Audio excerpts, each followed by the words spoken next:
Good morning, students. Welcome back to the accountancy classes.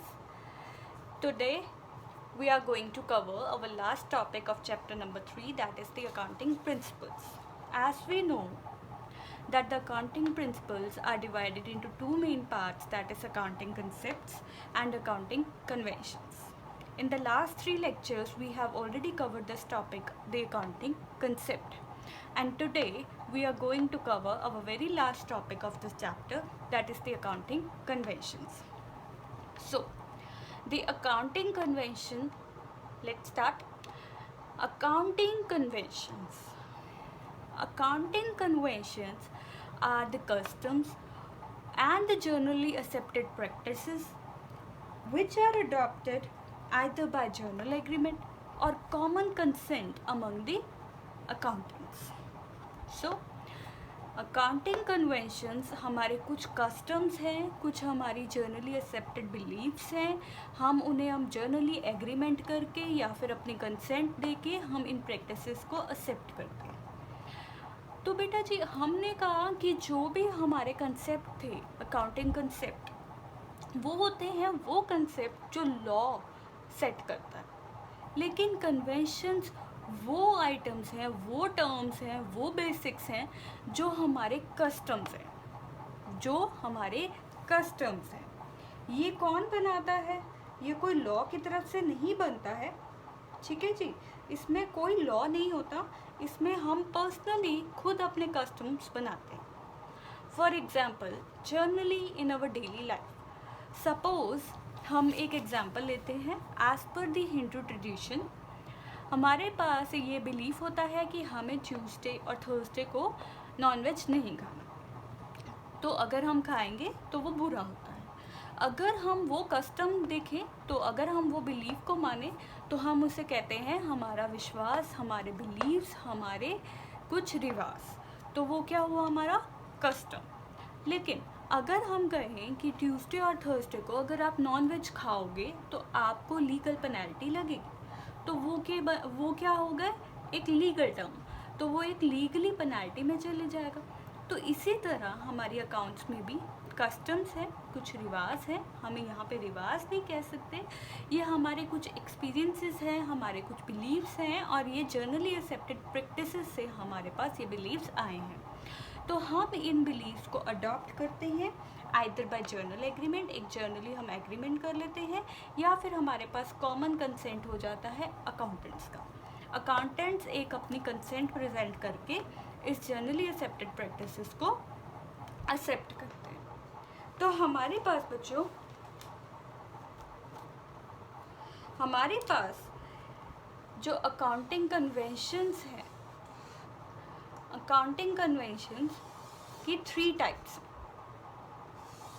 We have 3 types of accounting conventions. First is the convention of full disclosure.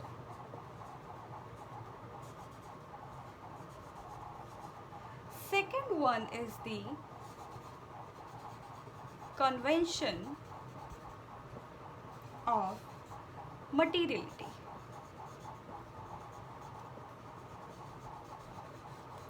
And the third one is the convention of conservatism or prudence. So we are having 3 basic concepts, 3 basic conventions, So first one is the convention of full disclosure, second is convention of materiality, and third one is the convention of conservatism. So I am first starting with you the basic brief meaning of these 3 terms, then we will study about these 3 terms in detail. So according to these conventions, our first convention says we have to disclose each and every information in our business, which is very important for our enterprise. यानी कि हमें अपने business में हर एक business information, हर एक important information को अपने business में कंप्लीटली डिस्क्लोज करना है.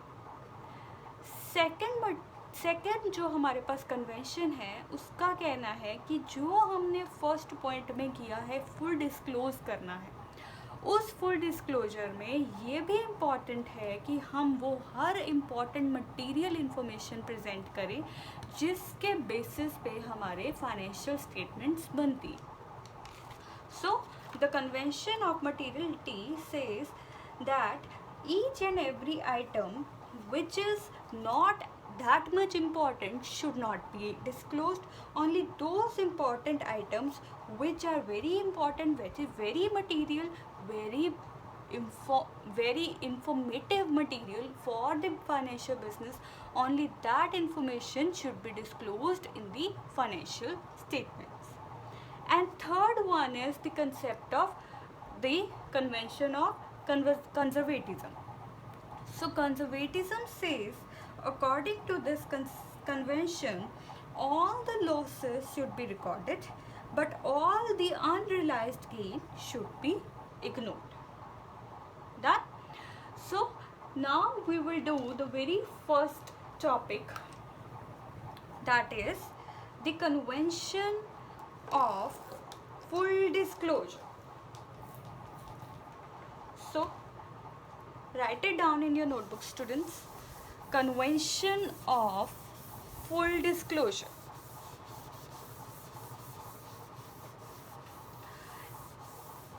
बेटे ये जो हम 3 टर्म्स करेंगे, these are the most important topic.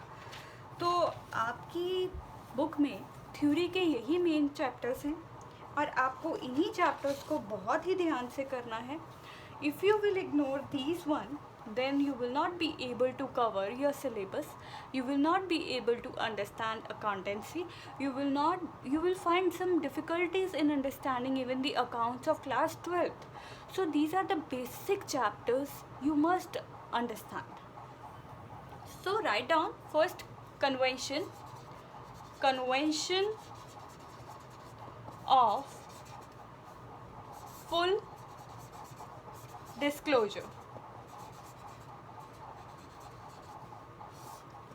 According to this convention, all significant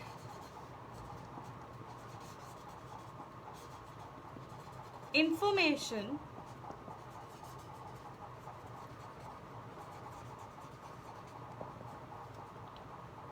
related to economic affairs of the business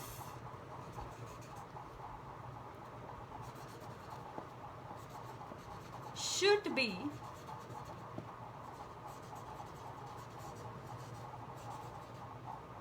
completely disclosed.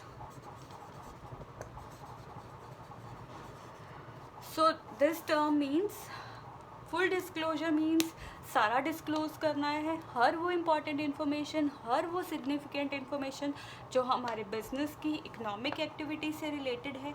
हमने बिजनेस में क्या एक्टिविटी की, क्या ट्रांजैक्शन की, जो कि हमारे बिजनेस के लिए बहुत इम्पॉर्टेंट है इकोनॉमिकली, जिसका हमारे प्रॉफिट के ऊपर, हमारे बिजनेस के पोजीशन के ऊपर बहुत फ़र्क पड़ेगा. हमें हर एक वो इम्पॉर्टेंट इन्फॉर्मेशन को अपनी बुक्स में कम्प्लीटली डिस्क्लोज करना है. ठीक है जी, क्योंकि जो हमारी बुक्स होती हैं, जो हमारे पास अकाउंटिंग रिकॉर्ड्स होते हैं, अगर हमारी इसी बुक्स में हमारी इंफॉर्मेशन बिल्कुल सही प्रोवाइड की जाएगी, हम अपने बिजनेस की हर एक बात को प्रॉपरली इन बुक्स में डिस्क्लोज करेंगे, तो हमारी जो ये बुक्स हैं हमारे यूज़र्स के लिए बेनिफिशियल हो जाएगी. तो हमारे यूज़र्स तक हर वो इम्पॉर्टेंट इन्फॉर्मेशन पहुँचेगी जो हमारे बिजनेस के बहुत इम्पॉर्टेंट इन्फॉर्मेशन है और जिसके ऊपर हमारे यूज़र्स डिपेंड हैं. ठीक है, तो हमारा ये प्रिंसिपल कहता है कि हमें हर एक आइटम, हर एक इसेंशियल इन्फॉर्मेशन को अपने बिजनेस में प्रॉपरली डिस्क्लोज करना है, ताकि जो हमारा जो प्रॉफिट एंड लॉस है वो बिल्कुल सही आए, प्रॉफिट एंड लॉस अकाउंट सही बने, हमारी बैलेंस शीट करेक्ट पोजीशन हमें डिस्क्लोज करे। तो इसमें हम कहते हैं, एग्जाम्पल लेते हैं। एग्जाम्पल है कि बच्चे हमारे पास एक क्लेम है, a claim is pending. Suppose एक क्लेम है वो हमारा पेंडिंग है before the court of law, तो हमारे अगेंस्ट द एंटरप्राइज। तो हमारे पास ये इंफॉर्मेशन हमें अपनी बुक्स में रिकॉर्ड करनी बहुत ज़रूरी है, क्योंकि अगर ये इंफॉर्मेशन हम अपनी बुक्स में नहीं प्रोवाइड करेंगे तो हमारी जो बुक्स है वो इनकम्प्लीट बन जाएंगी। एग्जाम्पल एक और हो सकती है, हमने कहा हमारी जो बुक्स हैं वो हमारी मार्केट वैल्यू पे नहीं रिटन डाउन होती, क्योंकि हम अपने एसेट्स को रिकॉर्ड करते हैं एट कॉस्ट।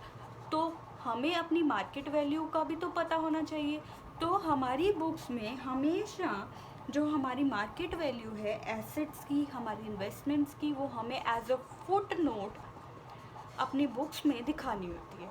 इवन दो हम अपनी बुक्स को कॉस्ट पे बना रहे हैं, है ना, हिस्टोरिकल कॉस्ट वाला कंसेप्ट किया, लेकिन हमें अपनी बुक्स में जो उसकी करंट मार्केट वैल्यू है उसे as a footnote show करना होता है।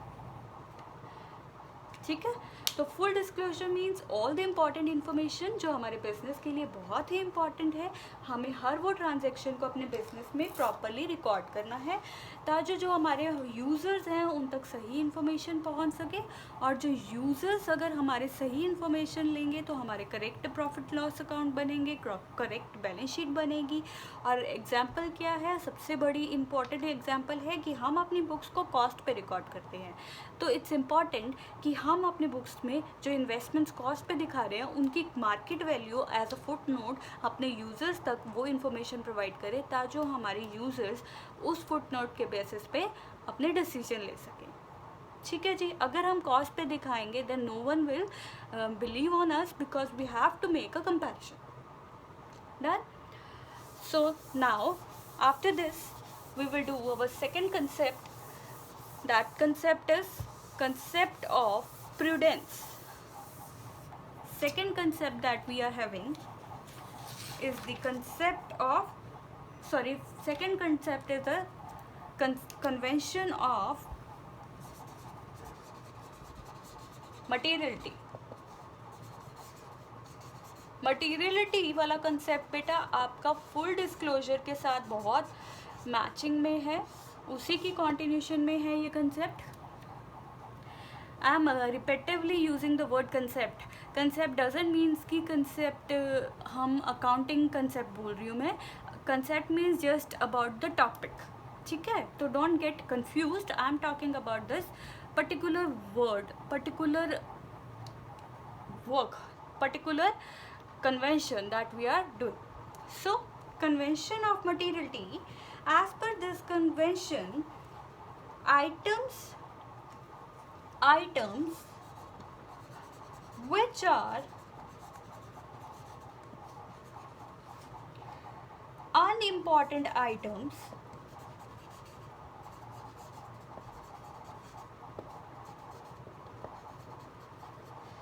they should be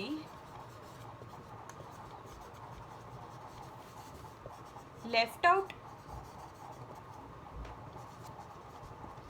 or merged with other items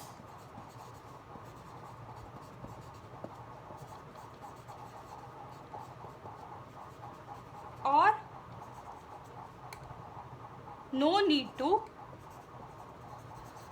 disclose such items in financial statements.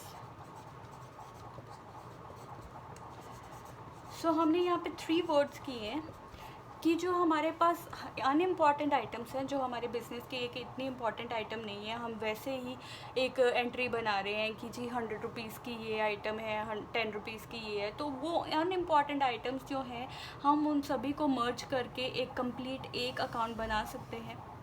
है ना।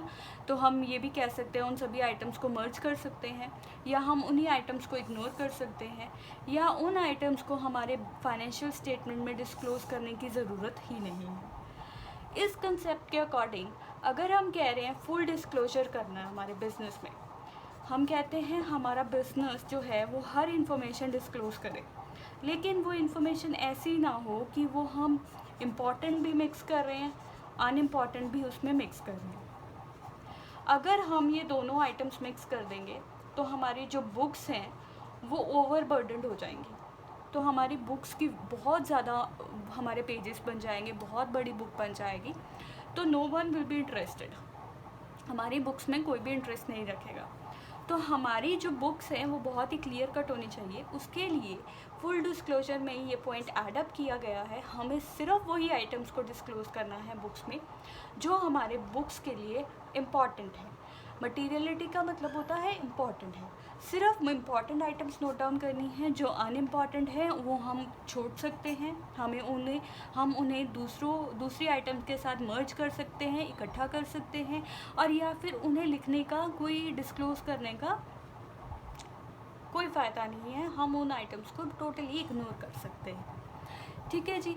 सो this is the convention which is in continuation with the convention of materiality। जो हमारे पास materiality topic है वो हमारा कन्वेंशन ऑफ फुल डिस्क्लोजर का ही continuation है। तो अब हमारे पास थर्ड जो कन्वेंशन है वो कन्वेंशन है हमारे पास कन्वेंशन ऑफ प्रूडेंस और कंजर्वेटिज्म। तो हमारे पास जो कन्वेंशन ऑफ कंजर्वेटिज्म है बेटा, ये 5 स्टार क्वेश्चन है हमारे बिजनेस के लिए, हमारे एग्ज़ाम्स के लिए ये हमारे पास 5 स्टार टॉपिक है। इवन इन बिजनेस ये कन्वेंशन की बहुत ही ज़्यादा इम्पॉर्टेंट रोल है। ठीक है जी। सो ये हमारे बिजनेस के लिए बहुत ही इम्पॉर्टेंट कन्वेंशन है। इसी के बेसिस के ऊपर हमारी बहुत बुक्स जो हैं वो डिज़ाइन होती हैं, प्रॉपरली मेंटेन्ड होती हैं। तो कन्वेंशन ऑफ कंजर्वेटिज्म और prudence, mark it as 5 star question, very very important question. So इस कन्वेंशन के अकॉर्डिंग बेटा सबसे पहले हमारी बुक में जितने भी सभी एंटीसिपेटेड लॉसेस हैं हम उन्हें अपनी बुक्स में रिकॉर्ड कर लेते हैं, लेकिन जो हमारे अनरियलाइज्ड गेन्स हैं हम उन्हें अपनी बुक में इग्नोर कर देते हैं। ठीक है जी। तो ये 2 वर्ड्स हैं मेन कि हम लॉसेस को रिकॉर्ड करते हैं और अनरियलाइज्ड जो गेन है उन्हें इग्नोर करते हैं। So write it down according to this convention all anticipated losses should be recorded in books of account.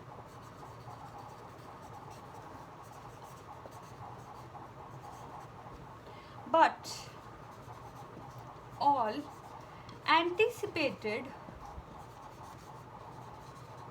or unrealized gains should be ignored। इसका मतलब है हमें अपने बिजनेस में, अगर हमें पता है कि हमारे बिजनेस में लॉसेस हो सकते हैं लेकिन we don't know the amount how much loss we can face, तो अगर हमें पता है हमारे बिजनेस में चांसेस हैं कि हम लॉस फेस कर सकते हैं, तो हम उसका एक एस्टिमेट लगा के अपने बिजनेस में पहले ही जर्नल एंट्री पास कर देंगे। लेकिन अगर हमें ये भी है कि हमारी गेन्स भी हो सकती हैं, कुछ अनरियलाइज गेन पड़े हैं हमारे, वो आ सकते हैं, हम उन गेन्स को नहीं बिज़नेस में रिकॉर्ड करते। अगर हम फालतू के अपने गेन्स बिज़नेस में रिकॉर्ड करेंगे तो हमारे प्रॉफिट्स बढ़ जाएंगे, तो हमारी वो प्रॉफिट के ऊपर हमारा टैक्स बढ़ जाएगा। इसीलिए हम अपने लॉसेस को ज़रूर रिकॉर्ड करते हैं, ताकि जो जितने भी लॉसेस हैं उन्हें फेस करने के लिए हमारे पास पैसा अलग से पहले ही सेपरेट करके रखा हो। सो ये एक ऐसा तरीका है जिससे हम अपने बिजनेस में प्ले करते हैं as a safe role, playing safe. So इस कंसेप्ट का, इस कन्वेंशन का कहने का मतलब है हमें अपने बिजनेस में सेफ खेलने का भी एक तरीका आना चाहिए। गेन होगा रिकॉर्ड कर लेंगे, फ्यूचर में होगा, जब होगा वी विल रिकॉर्ड, लेकिन हमें पता है एक पर्टिकुलर लॉस हो सकता है तो वी शुड फटाफट हमें उसे रिकॉर्ड करना। ठीक है जी, तो हमें अपने लॉसेस को रिकॉर्ड कर लेना है जो एंटीसिपेटेड है, लेकिन हमें अपने गेन्स को नहीं बिजनेस में रिकॉर्ड करना जो अभी रियलाइज नहीं हुए। एग्जाम्पल बच्चों, हमें पता है कि हमारे बिजनेस में बैड डेट हो सकते हैं, बैड डेट हो सकते हैं। हमने कहा था डेटर्स होते हैं, डेटर्स मीन्स जिनसे हमने पैसा लेना है। बैड डेट हो गए वही डेटर जो बैड हो गए, मतलब कि वही डेटर जिनसे हमने पैसा लेना है लेकिन अब वो लोग हमें पैसा नहीं देंगे, हमें लग रहा है कि वो लोग हमें पैसा नहीं देंगे, तो हम इन्हीं बैड डेट्स के ऊपर प्रोविज़न बना लेते हैं, प्रोविज़न फॉर डाउटफुल डेट्स। हमें डाउटफुल है कि ये हमारे डेटर्स हमें पैसा नहीं देंगे, हमें पता है हमें इससे लॉस हो सकता है। तो अगर हमारे पास कुछ ऐसे लॉसेस हैं जिससे हमें लगे कि हमारे बिजनेस में लॉस हो सकता है फ्यूचर में, कुछ ऐसी सिचुएशंस हैं, हमें पता है हमने डेटर से पैसा लेना लेकिन वो हमारे बैड डेट हैं, वो हमें पैसा दे नहीं रहे, हमें लगता है वो आगे भी नहीं देंगे, तो हम पहले ही प्रोविज़न बना लेते हैं। सपोज़ हमारे बैड डेट 5000 के हैं, हम कहते हैं कि हमें उम्मीद है कि ये इंसान मुझे 2000 तो दे देगा, 3000 नहीं देगा क्योंकि उसकी सिचुएशन ही ऐसी है, वो मुझे 2000 तक ही दे सकता है। तो हम वो 3000 जो हमें पता है हमारा डूब जाएगा, हम उसकी पहले ही प्रोविज़न बना लेते हैं कि हमें ये लॉस बिजनेस में हुआ, तो हम अपने प्रॉफिट्स को कम कर देते हैं ताकि जो हमारी बिजनेस की बुक्स जो हैं वो सही बुक्स बने, सही रिकॉर्ड हमारे बिजनेस में शो। एग्जाम्पल नंबर टू, हम अपने बुक्स में क्लोजिंग वैल्यू, क्लोजिंग स्टॉक को हमेशा कॉस्ट और रियलाइजेबल वैल्यू पे whichever is less